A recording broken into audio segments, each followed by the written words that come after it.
अगर आप भी लेना चाहते हैं देश दुनिया की तमाम जानकारी तो आज ही सब्सक्राइब करें हमारे चैनल को। साथ ही नीचे दिए बेल आइकन को जरूर दबाएं ताकि हर अपडेट आप तक पहुंच सके। नमस्कार, प्रभाव साक्षी न्यूज नेटवर्क पर आप सभी का स्वागत है। कोरोना वायरस की रफ्तार तेज हो चली है और खासकर भारत के बड़े शहरों में इस कोरोना वायरस ने जिस तरीके से आतंक मचाना शुरू किया है उससे केंद्र और राज्य सरकारें चिंतित हैं। कल प्रधानमंत्री नरेंद्र मोदी राज्यों के मुख्यमंत्रियों के साथ संवाद शुरू करने वाले हैं। 2 दिन चलने वाले संवाद में यह तय होगा कि देश की आगे की रणनीति क्या हो। अनलॉक 1 में जिस तेजी के साथ संक्रमण के मामले बढ़े हैं उसको देखते हुए सरकार आगे क्या कोई बड़े निर्णय ले सकती है। क्या जो छूट दी गई हैं उन छूटों को वापस लिया जा सकता है, क्या पाबंदियां बढ़ाई जा सकती हैं, बहुत कुछ निर्भर करेगा जब मुख्यमंत्री बताएंगे कि उनके राज्यों में क्या अनुभव रहे अनलॉक 1 के दौरान। तो अब सारी नजरें इस बैठक पर टिक गई हैं जो मंगलवार और बुधवार को प्रधानमंत्री नरेंद्र मोदी राज्य के मुख्यमंत्रियों के साथ 2 दिन संवाद करेंगे। इस पर भी हम आपको विशेष जानकारी देंगे। लेकिन गृह मंत्री अमित शाह, जी हाँ, उन्होंने दिल्ली को बचाने के लिए पूरी तरह से कमर कस ली है, खुद मैदान में उतर गए हैं और दिख रहा है कि जिस तरह से लगातार 2 दिन लगातार उन्होंने बैठकें करी हैं, सबको बिल्कुल एकजुट कर दिया है। सभी दिल्ली के राजनीतिक दलों को जो दल हैं उनके दिल मिलाने का पूरा प्रयास किया है। खुद अस्पताल जो LNJP अस्पताल जो सर्वाधिक विवादों में रहा वहां का दौरा कर औचक निरीक्षण कर व्यवस्थाओं का जायजा लिया है। दिल्ली के मुख्य सचिव को निर्देश दे दिए हैं कि सभी कोविड-19 अस्पतालों में CCTV कैमरे लगा दिए जाएं ताकि व्यवस्थाओं की निगरानी की जा सके। सभी कोविड-19 अस्पतालों में जो वैकल्पिक कैंटीन बनाने के निर्देश दे दिए हैं। और इस दौरान और भी क्या क्या बातें हुई उनके डॉक्टरों से, ये भी हम आपको अपनी विस्तृत रिपोर्ट में बताएंगे। और आपको ये भी बताएंगे कि ऐसा कौन सा देश का बड़ा उद्योग समूह है जिसने फैसला किया है कि इस महामारी के समय, इस मुश्किल के समय वह किसी कर्मचारियों को निकालेगा नहीं बल्कि तनख्वाह भी बढ़ाएगा, ये भी आपको बताएंगे। लेकिन अगर हम बात करें अन्य खबरों की तो दिल्ली में अगर हम बात कर लें तो दिल्ली की में जो कोरोना वायरस के संक्रमण के मामले हैं, एक दिन में 1600 से ज्यादा नए मामले सामने आ गए हैं। 73 लोगों की मौत हो गई 24 घंटे में। अभी का आपको आंकड़ा बता रहे हैं, दिल्ली में अब तक अगर देखें तो कुल मौतों का आंकड़ा 1400 पहुंच गया है। और ये अपने आप में बड़ी गंभीर बात है। जिस तरह से दिल्ली सरकार ने आंकड़े प्रस्तुत किए थे कि 31 जुलाई तक 5.5 लाख मामले हो जाएंगे, तो जिस तरीके से अब केंद्र सरकार ने मोर्चा संभाल लिया है, देखना होगा कि दिल्ली में कितने हद तक ये जो वायरस है काबू में आ पाता है। वहीं अगर हम बात करें महाराष्ट्र की तो महाराष्ट्र से आज एक बड़ी खबर आई कि जो पूर्व मुख्यमंत्री है देवेंद्र फडणवीस, उन्होंने उद्धव सरकार पर आरोप लगाया है कि मौत के आंकड़ों को छिपा रही है। उन्होंने मुख्यमंत्री उद्धव को पत्र लिखकर कहा है कि आपने सिर्फ मुंबई में ही 950 के आसपास मौतों को छिपाया है। फडणवीस ने कहा कि जो आपने एक डेथ रिव्यू कमेटी बनाई है वो क्यों मौतों को गैर कोविड घोषित कर देती है। उन्होंने कहा है कि क्या मुख्यमंत्री इसकी जांच कराएंगे, क्या इसका कोई हल निकलेगा। फिलहाल आइए आपको बताते हैं प्रधानमंत्री नरेंद्र मोदी के जो संवाद शुरू होने वाला है उस विषय के बारे में। देश में गहराते कोरोना संकट के बीच प्रधानमंत्री नरेंद्र मोदी कल यानी मंगलवार को राज्यों के मुख्यमंत्रियों और केंद्र शासित प्रदेशों के प्रशासकों से वीडियो कॉन्फ्रेंसिंग के जरिए बात करेंगे। प्रधानमंत्री का यह संवाद बुधवार को भी जारी रहेगा। कोरोना संकट को लेकर मोदी 88 दिनों में 6ठी बार वीडियो कॉन्फ्रेंसिंग के जरिए मुख्यमंत्रियों से रूबरू होंगे। इससे पहले प्रधानमंत्री और मुख्यमंत्रियों के बीच 20 मार्च, 2 अप्रैल, 11 अप्रैल, 27 अप्रैल और 11 मई को वीडियो कॉन्फ्रेंसिंग हो चुकी है। यह पहला मौका है जब मोदी लगातार 2 दिनों तक मुख्यमंत्रियों के साथ कोरोना से निपटने के मुद्दे पर मंथन करेंगे।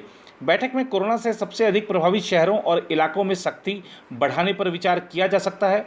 अनलॉक 1 में मिली छूट के बाद संक्रमण में इजाफा हो रहा है, उसे देखते हुए फिर से सख्ती बढ़ाई जा सकती है। इनमें दिल्ली, मुंबई और अहमदाबाद जैसे शहर शामिल हैं। हालांकि दिल्ली के मुख्यमंत्री अरविंद केजरीवाल ने राजधानी में फिर से लॉकडाउन लगाए जाने की अटकलों को खारिज किया है। कोरोना वायरस के बढ़ते संक्रमण के चलते देश में मेट्रो, रेलवे और अन्य यातायात सुविधाओं का सीमित ढंग से ही संचालन हो पा रहा है। ऐसे में देखना भी अहम होगा कि प्रधानमंत्री मोदी द्वारा इस विषय पर भी राज्यों के मुख्यमंत्रियों से चर्चा की जा सकती है क्या। जहां तक बात करें ट्रेनों के संचालन की तो वर्तमान समय में अभी सीमित संख्या में ही ट्रेनों का संचालन किया जा रहा है। ऐसे में क्या ट्रेनों के संचालन पर भी अतिरिक्त छूट दी जा सकती है, इस बात पर भी मंथन हो सकता है। उधर पाकिस्तान ने भारत के दबाव के सामने झुकते हुए कथित तौर पर गिरफ्तार किए गए भारतीय दूतावास के दोनों कर्मचारियों को रिहा कर दिया है। जानकारी के अनुसार ये दोनों कर्मचारी सुरक्षित रूप से वापस भारतीय मिशन में लौट आए हैं। पाकिस्तानी अधिकारियों ने भारतीय उच्चायोग के 2 कर्मचारियों को हिट एंड रन के एक मामले में कथित रूप से शामिल होने के लिए हिरासत में लिया था। शीर्ष सरकारी सूत्रों ने इसकी पुष्टि की कि 2 भारतीय कर्मचारियों को पाकिस्तानी अधिकारियों ने रिहा कर दिया है और वे भारतीय उच्चायुक्त लौट आए हैं। सूत्रों ने बताया कि दोनों अपनी ड्यूटी के लिए सुबह 8:30 बजे उच्चायोग से एक गाड़ी में निकले थे, लेकिन गंतव्य पर नहीं पहुंचे। भारत ने दिल्ली में पाकिस्तानी उच्चायोग के प्रभारी को समन किया और 2 अधिकारियों की गिरफ्तारी को लेकर कड़ा विरोध दर्ज कराया। पाकिस्तानी मीडिया ने कहा था कि दोनों भारतीय कर्मचारियों को कथित तौर पर हिट एंड रन के एक हादसे में शामिल होने के लिए गिरफ्तार किया गया। आधिकारिक सूत्रों ने बताया कि पाकिस्तानी उच्चायोग के प्रभारी को विदेश मंत्रालय ने सम्मन किया और उसे डिमार्श जारी कर यह साफ कर दिया गया कि भारतीय अधिकारियों से कोई पूछताछ नहीं होगी या उनका उत्पीड़न नहीं किया जाएगा और उनकी सुरक्षा की पूरी जिम्मेदारी पाकिस्तानी अधिकारियों की है। सूत्रों ने कहा कि पाकिस्तानी अधिकारियों से दोनों भारतीय अधिकारियों को उनकी आधिकारिक कार के साथ तुरंत उच्चायोग वापस भेजने के लिए कहा गया था। इस बीच केंद्रीय गृह मंत्री अमित शाह ने सोमवार को दिल्ली के मुख्य सचिव को राष्ट्रीय राजधानी के प्रत्येक अस्पताल के कोविड-19 वार्ड में उचित निगरानी के लिए सीसीटीवी कैमरे लगवाने और संक्रमित मरीजों को बिना किसी रुकावट के खाद्य सामग्री मुहैया कराने के लिए वैकल्पिक कैंटीन बनवाने का निर्देश दिया। अमित शाह ने लोकनायक जयप्रकाश नारायण अस्पताल का औचक दौरा कर कोविड-19 से निपटने की तैयारियों की समीक्षा की। अमित शाह ने कोरोना वायरस महामारी के खिलाफ लड़ाई के जरिए मानवता की सेवा में लगे डॉक्टरों और नर्सों की मनोसामाजिक काउंसलिंग किए जाने का भी सुझाव दिया। गृह मंत्रालय ने एक बयान में कहा कि गृह मंत्री ने दिल्ली के मुख्य सचिव को निर्देश दिया कि वे हर कोरोना वायरस नामित अस्पताल के कोविड-19 वार्डों में सीसीटीवी कैमरे लगवाएं ताकि उचित निगरानी हो सके और रोगियों की समस्याओं का समाधान किया जा सके। अमित शाह ने मुख्य सचिव को वैकल्पिक कैंटीन स्थापित करने का भी निर्देश दिया ताकि एक कैंटीन में संक्रमण होने पर मरीजों को बिना किसी व्यवधान के भोजन मिलता रहे। उन्होंने कहा कि कोविड-19 रोगियों के उपचार के माध्यम से मानवता की सेवा में लगे डॉक्टरों और नर्सों की मनोसामाजिक काउंसलिंग भी की जानी चाहिए।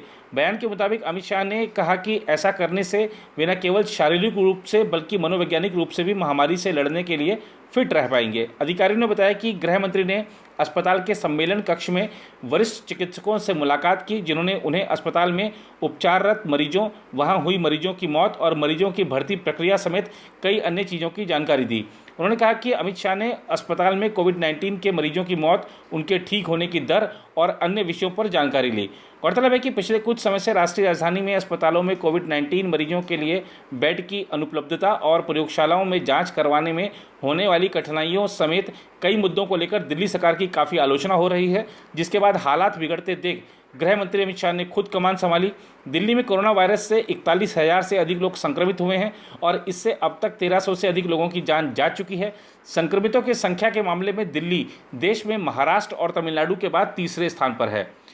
कोविड-19 महामारी और लॉकडाउन से डगमगाई अर्थव्यवस्था के चलते बड़ी संख्या में लोगों के बेरोजगार होने के बीच सहारा समूह ने सोमवार को कहा कि वह मुश्किल हालात के बावजूद अपने किसी भी कर्मचारी को नौकरी से नहीं निकालेगा। सहारा समूह द्वारा जारी एक बयान के मुताबिक कोविड-19 महामारी के कारण कारोबार पर बुरा असर पड़ने के बावजूद उसने अपने किसी भी कर्मचारी को नौकरी से नहीं निकाला, बल्कि उसने उनमें से कई को पदोन्नति दी और तनख्वाह बढ़ाई है। बयान में कहा गया है कि सहारा समूह लॉकडाउन के दौरान विभिन्न प्रदेशों से उत्तर प्रदेश में आए प्रवासी श्रमिकों को रोजगार देने की भी योजना बना रहा है। श्रमिकों को उनकी योग्यता के हिसाब से स्थानीय स्तर पर नौकरी दी जाएगी। हालांकि समूह का यह भी कहना है कि लॉकडाउन की वजह से कारोबार पर बुरा असर पड़ने के कारण उसे अभूतपूर्व संकट का सामना करना पड़ रहा है, मगर इसके बावजूद उसने अपने किसी भी कर्मचारी को नौकरी से नहीं हटाने का फैसला किया है। बयान के मुताबिक कंपनी ने अपने 4,05,874 फील्ड में काम करने वाले कर्मियों को उनकी उत्पादकता के हिसाब से एक पदोन्नति दी है। इसके अलावा 4,808 कार्यालय कर्मचारियों को वेतन वृद्धि के साथ पदोन्नति प्रदान की गई है। सहारा समूह की विभिन्न कारोबारी इकाइयों से 14 लाख कर्मचारी जुड़े हैं। समूह ने सभी छोटे बड़े औद्योगिक संगठनों से भी अपील की है कि वह अपने हर कर्मचारी की रोजी रोटी का इस मुश्किल वक्त में सबसे ज़्यादा ख्याल रखें। उधर आज मशहूर फिल्म अभिनेता सुशांत सिंह राजपूत का अंतिम संस्कार कर दिया गया, लेकिन महाराष्ट्र के गृह मंत्री अनिल देशमुख का एक बड़ा बयान आया है। उन्होंने कहा है कि पुलिस मामले की जांच कर रही है। ये आत्महत्या का मामला तो प्रथम दृष्टया में लगता है, लेकिन पुलिस इस बात की भी जांच करेगी कि जो बॉलीवुड में दुश्मनी का जो एंगल है वो क्या था। अगर कुछ निकलता है तो सामने आएगा और कानून के अनुसार ही कार्रवाई की जाएगी।